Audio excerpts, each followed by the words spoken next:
பாண்டியன் உக்கிரப் பெருவழுதியும் தேவேந்திரனும். பழங்காலத்தில் பாண்டிய நாடு கொடும் பஞ்சத்தால் வாடியது. ஆறுகள் வறண்டன, வயல்கள் காய்ந்து வெடித்தன. நாட்டின் மன்னனான உக்கிரப் பெருவழுதி மக்கள் படும் துயரைக் கண்டு மனம் கலங்கினான். மழைவரம் வேண்டி உக்கிரப் பெருவழுதி ஒரு பெரும் முடிவை எடுத்தார். சோழ நாட்டின் மன்னரும் சேரன நாட்டின் மன்னரும் உடன் வர மூவரும் தேவலோகத்தை அடைந்து தேவேந்திரனிடம் மழையை குறித்து முறையிட்டனர். தேவேந்திரன் மூவரையும் நோக்கி கூறினான், நான் குறிப்பிடும் இடத்தில் அமர்ந்து நீங்கள் வரம் கேளுங்கள்.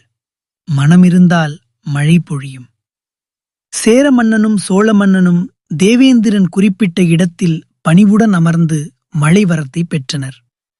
தத்தம் நாட்டிற்கு திரும்பி அவர்கள் பெற்ற மழையால் நாட்டைச் செழிக்கச் செய்தனர். உக்கிரப் பெருவழுதியின் அசைக்க முடியாத தன்னம்பிக்கையானால் பாண்டியன் உக்கிரப் பெருவழுதி மாறுபட்டான்.